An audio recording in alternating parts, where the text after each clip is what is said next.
I keep telling you, Utah women's basketball, where it's at. Lynne Roberts is here to talk about what's happened and what is ahead. Locked on Women's Basketball starts now. Ogunbowale for the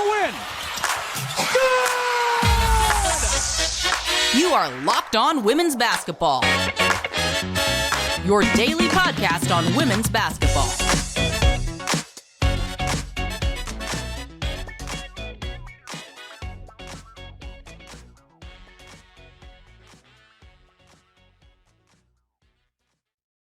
Hi, everyone, and welcome to Locked On Women's Basketball. I'm your host, Howard Megdal. I want to thank you for making us your first listen every day. You guys keep showing up for us. Over 100,000 listens last month alone, and that is because we show up for you 6 days a week talking all things women's basketball. It is, of course, not just me. It is the great people at The Next, thenexthoops.com, where we cover over 100 reported pieces on women's basketball every single month. We had over 1.3 million readers last month alone. So we really thank you for continuing to show up. We all know this game, this incredible game, it's what we all care about and we all love. And quite frankly, you guys are probably sick of hearing it from me on the podcast. Lynne Roberts is here. We've talked to Lynne before. I've talked to you about Utah. You got to see it firsthand if you hadn't seen it before in the NCAA tournament. This was a team. This was a contending team. This is a team that a couple of things go differently. We're talking about a national championship from that team. When you look at who played LSU the toughest, it is Utah. So, Coach, I know we talked a little bit off the air about this. To have a team that did so much, I'm going to get into the statistical breakdown of why, but how hard is it for you, first and foremost, coming off of a loss like that? How do you even kind of push past it? Well, yeah, I appreciate you having me on, Howard. It's always great to be on with you. It's that as a this is my 22nd year as a head coach, which is crazy to think about. But there are games that throughout your career as a player and coach that just kind of stick with you. And I think that's, the game against LSU, and they beat us fair and square, and they had obviously an incredible team, and congrats to them for going on and winning it. I think that game, that was such a great game played by both teams, and, the players left it all out there. And sometimes those are the games that are the most fun to win and the hardest to lose. In full disclosure, I have not watched that game back. I can't bring myself to do it yet. And that was probably one of the toughest locker rooms after the game that I've ever been in. But that's life. And that's what we've talked about all off season is you have goals and you have this vision of what could be, and you're right there. And it didn't happen.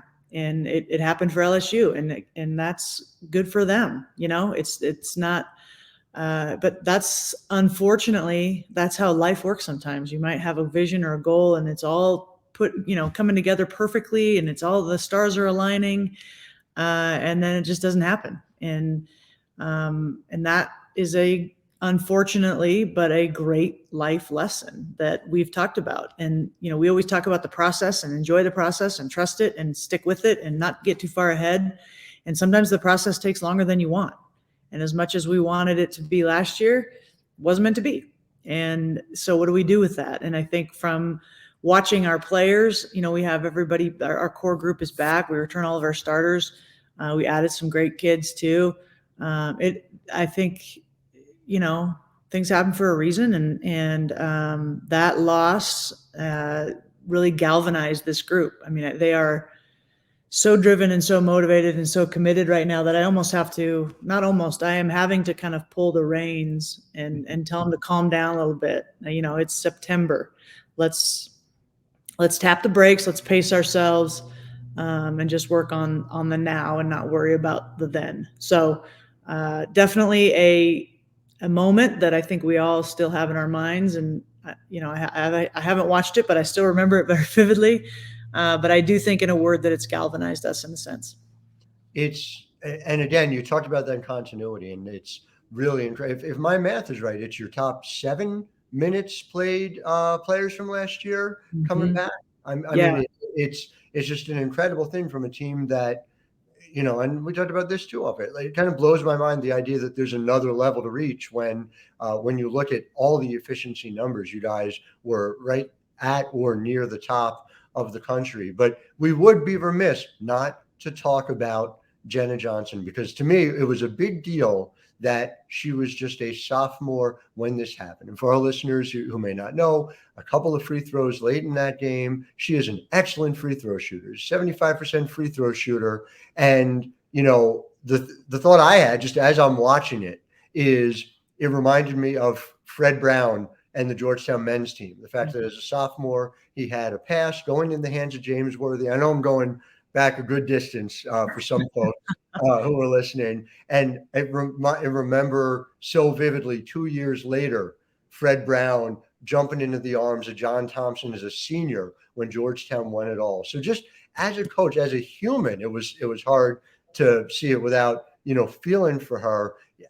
How quickly are you getting over to her? Like, what is your thought process in that moment as a coach, and obviously like a critical moment in her life? Yeah, it was a critical moment. And in that moment, I mean, to be completely honest, Howard, like I have kids of my own. I felt very much the mom vibe, and I just wanted to kind of protect her and tell her she's all right and we love her and all that. And, when you're a part of a team and you get to that end of the season, you have spent so many hours together, thousands of hours together, and travel and games and good moments and tough ones and all the things. And, I've known Jenna since she was 15, and I know her family and all these things. And, when you're in those moments and there's 10,000 people there, and you're not thinking about any of that. You're in the moment with your team, and it's like you're in the trenches.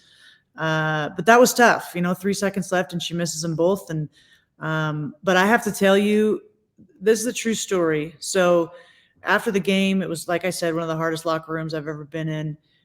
We go back to the hotel, and we're all kind of just licking our wounds in the lobby there, just hanging out with parents and everything. And the next morning we get up and we go to the to catch our charter plane back home to Salt Lake City. And she and I she's walking out to the plane on the tarmac there. And I just kind of walked up and put my arm around her, and I said, "How you doing, JJ?" And she said, and this was not even 18 hours after this moment, where she had to delete her social media because of people, she had it was rough, and she's 19. Right. So I put my arm around her and I said, "How you doing, JJ?" And she said, "I'm glad it was me, because I know I can handle this." And that kind of tells you everything you need to know about that kid. Like, she is mature beyond her ears, and she knows who she is away from basketball. And so to that end, she's okay, she's okay. She's just an incredible kid.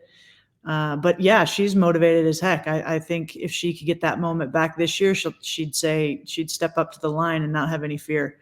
But certainly a memorable moment in her life. But I've been incredibly proud of how she's handled it. Just the maturity and the perspective that most 19-year-olds don't have. It's Minnesota kid. And Yep. You know it well with Gianna Neepkins as well. This is they are made of stronger stuff. They are about it. They are. And so to hear that motivation, it makes all the sense in the world. Again, though, it goes back to the idea of improving on last year. This is a team, and I just want to set the scene for the listeners. And we're going to talk more about this in segment 2.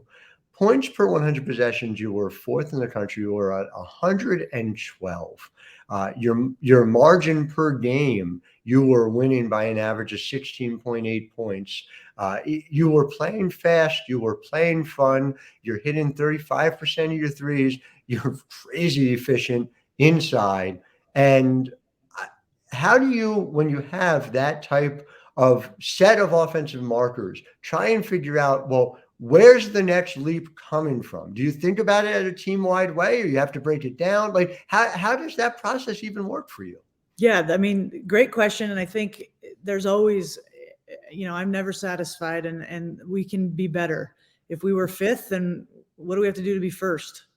And I think, what the NCAA tournament and, being able to share the Pac-12 title with Stanford, I think our team, and we didn't have any seniors last year, so we were young in experience as well. Mm-hmm. But how to be excellent when it really matters. You have to be excellent at the little things all the time. And so, I'd like to see us cut down on our turnovers. If basketball is a game of chances, the way that we can score the ball, I feel like if we have more chances than you, whether that's taking care of the ball and rebounding, we're going to beat you. Right. And so I think rebounding and turnovers, I think we can be better. We can get better. We took care of the ball pretty well last year. We were in, top of the conference, but we can be better than that. And then the rebounding, that's where we need to get a little bit better. We were top third of the league, but not at the top. And, I think we don't have, and if the team was sitting in here, they know it too. We don't have the biggest team and we don't have the most athletic team in the country. We're big and we're athletic, but we're not the biggest, the most athletic. So rebounding is harder. And, but that doesn't mean that it's not possible. So those are the two areas right now, I think, again, and that's not technically specifics. And I can get into that more too, but how can we be better? If we can give ourselves even more chances on offense, I think we're going to win more games because of the way we can score it. And there's a certain big who plays against bigger bigs on a regular basis. We're going to talk about quite a bit in segment 2. But first, let's talk about what our friends are doing over at Jace Medical. Jace Medical has this new thing. It's called the Jace Case. It provides 5 life-saving antibiotics for emergency use. So here's how you get it. You call, you reach out either with treatment-related questions on a simple online form. Maybe there's a quick call. Maybe there's a quick Zoom with one of their board-certified physicians. But again, it's doctor-created and doctor-recommended. So you don't have to worry about where this is coming from. And at the same time, we've all had that experience, right? Where we're unprepared, where a medical emergency happens in a night, at a weekend. This is how you're able to care for yourself and your loved ones for the unexpected moments that come. So again, you take this Jace Case and you save an average of $360 by doing it, but get another $20 off these life-saving antibiotics today from Jace Medical by using the code LOCKEDON at checkout at jacemedical.com. That's JASE medical.com, code LOCKED ON.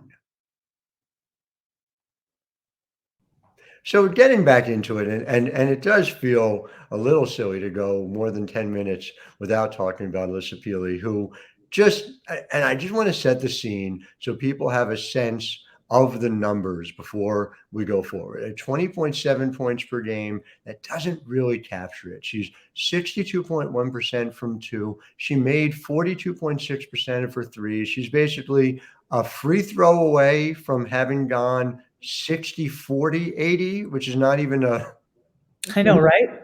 People don't even talk about that because that's not a thing. You're not 60, 40, 80. That's not real. So short of making that extra free throw and getting up to 60, 40, 80 this year, what do you look for from her? Do you look to have her shoot more threes, or does that pull her away from the basket more when you need her rebounding on this team?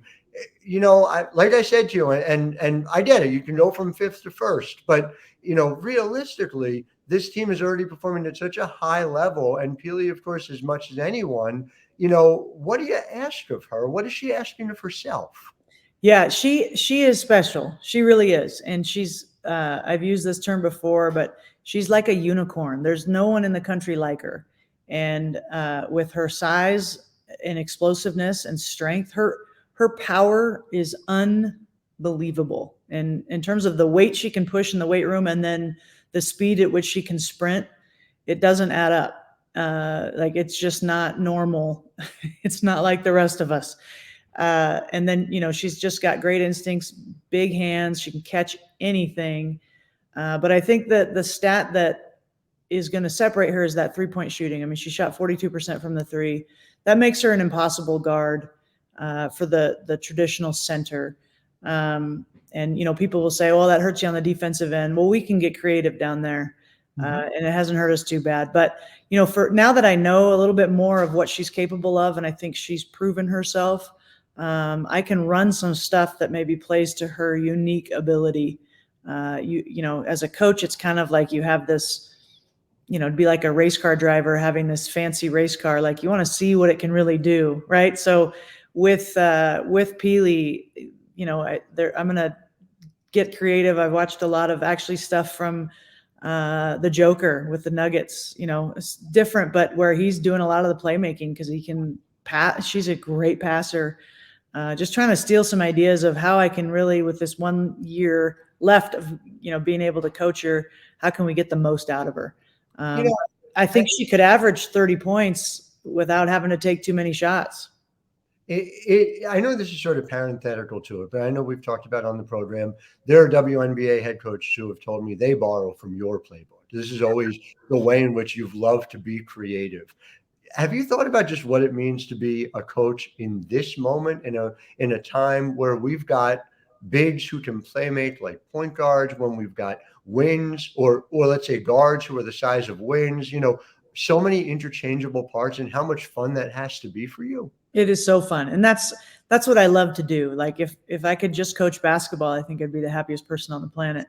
But it is fun. It's fun to be creative. And I think basketball is a simple game, and the object is to score more points than the other person, than the other team. And, so we try to create things, but I do love being creative with doing stuff that is new and nuanced. And again, I think it's pretty simple stuff. We don't run something where it has to be reversed 4 times and there's 9 screens and 16 passes before we get a shot.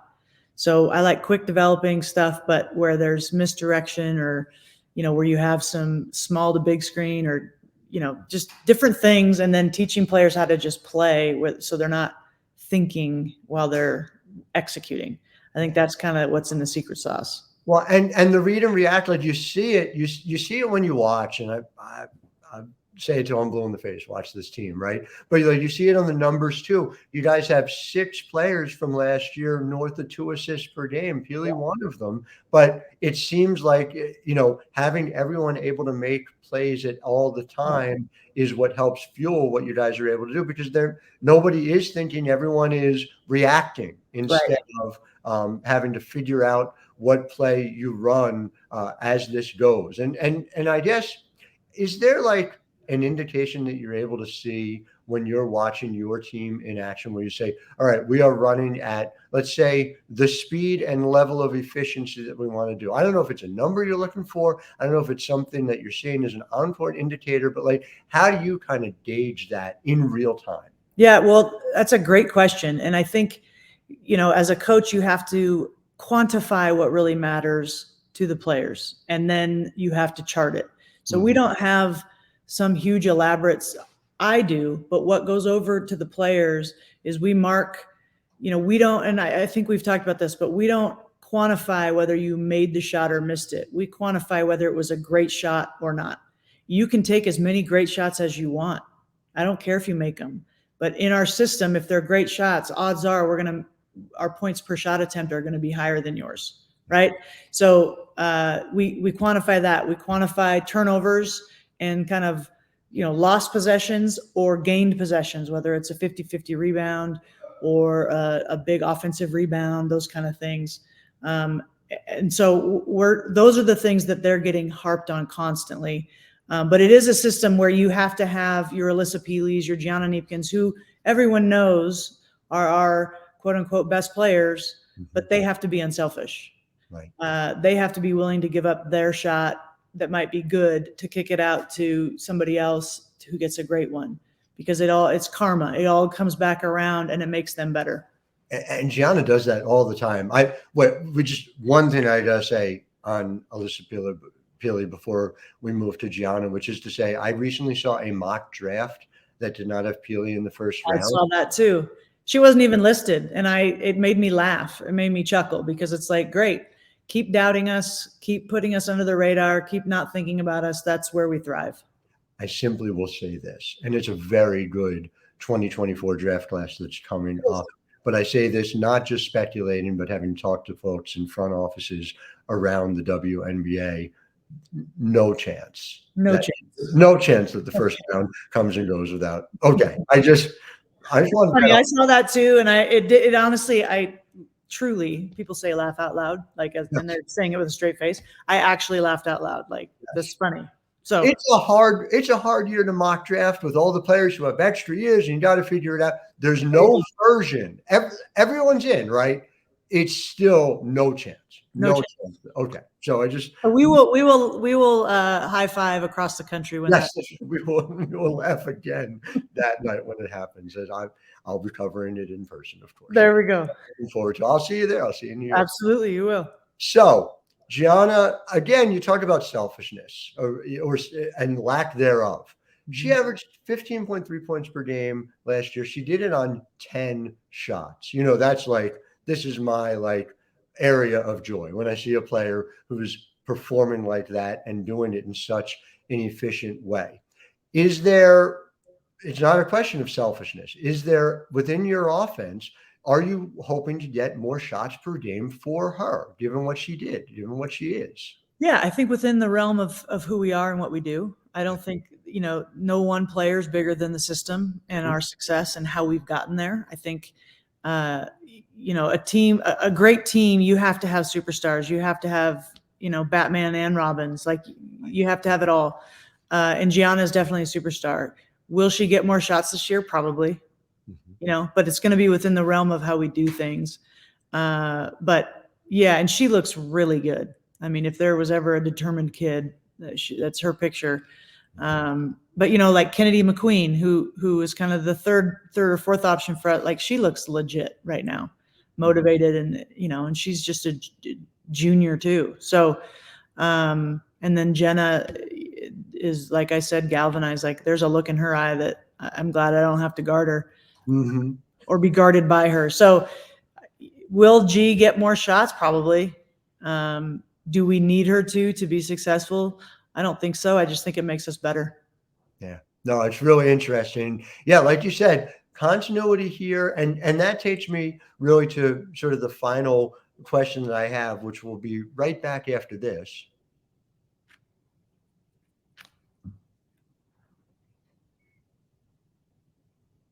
So when we think about adding people to the mix, and this is obviously a challenge. It's a challenge for any system, for any head coach, but you're doing it where there's so many people with established roles.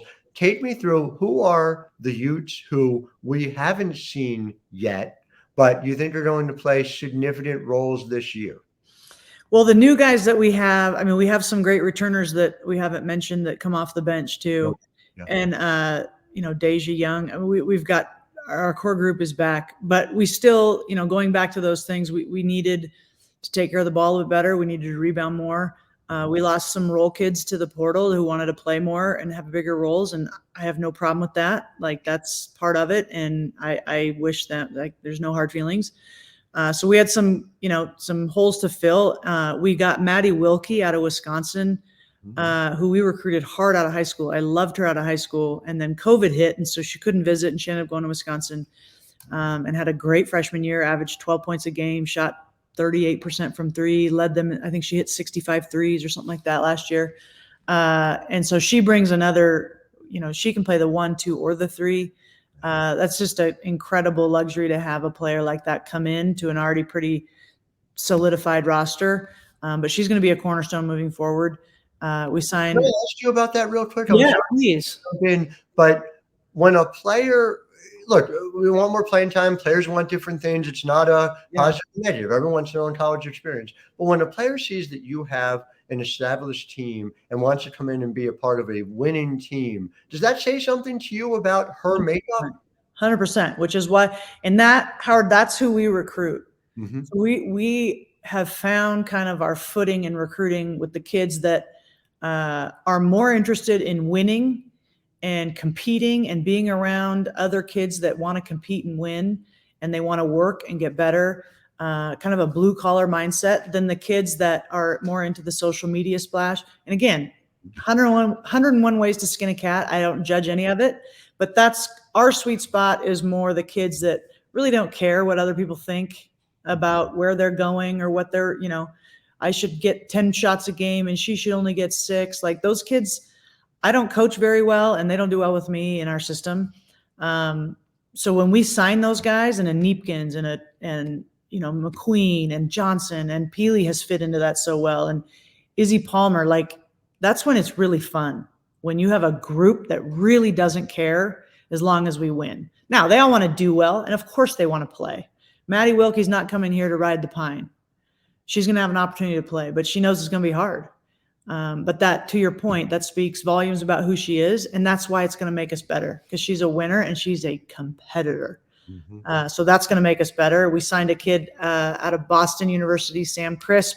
She's originally from Colorado, but 6'3", 6'4", looks really good. She's going to help us in rebounding. And then we have a kid that we redshirted last spring, 6'8" kid from Belgium by way of Africa, she's coming along nice. And so that will, to have 6'8" off the bench, and she is every bit 6'8", but she can block shots, has good timing. That's going to be a nice impact, add as well. It is fascinating. I'm sure that coaches in the Big 12 are already pre-upset about having to face you next year, but one more year of the Pac-12 before you get there. And I guess I wonder, do you think about it in terms of, it's a conference with 108 years of history. I mean, there's a sad part that goes to, I know Utah wasn't part of all 108, but is there part of the thinking of, hey, here's a chance to put a final stamp on what's really been a conference that's played such a huge part in the legacy of the sport? Yeah, it is kind of sad. And I've been so honored to be a part of this league. The coaches in this conference are elite, and they've done it for a long time. And every coaches meeting that we had, I would learn, like just sit there and learn. I mean, these guys are veterans and classy, it's a classy group. And it's been humbling for me to be a part of it and learn and all of that stuff. So there is some sadness. I think there's been some tremendous rivalries in women's basketball. We have been, in terms of net ranking and all the things, the number one conference, NCAA winning percentage total, number of teams in the Final Four in the last 10 years. We are the best conference for women's basketball. So it is kind of sad to see that dissolve. But as we've all laughed about, no one asked us what we thought when all this conference got going. So we understand what it's about. And so, it's like anything else in life, you adapt and you move forward. And we're excited about the Big 12. I think it'll be a good fit for us regionally. But I think there's 11 other teams in the Pac-12 that would love to say we won the last one, but we're certainly one of those teams too.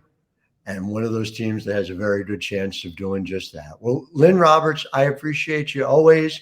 Thank you for the time. Looking forward to seeing you guys on numerous occasions this year. You're even coming east. That's right. So looking forward to that in December. Yeah, anyone, put that on your calendar. Utah coming east in December for Mohegan Sun. Triple header, some other teams in there that you might have heard of as well, like Connecticut and South Carolina. But I'm telling you, if it was Utah alone and you just came to see them practice, you ought to do that. So thank you, as always, to our listeners for making us a part of your day. I'll be back with you tomorrow. Until then, I am Howard Megdal, wishing all of you a wonderful day. Ogunbowale for the win. You are Locked On Women's Basketball, your daily podcast on women's basketball.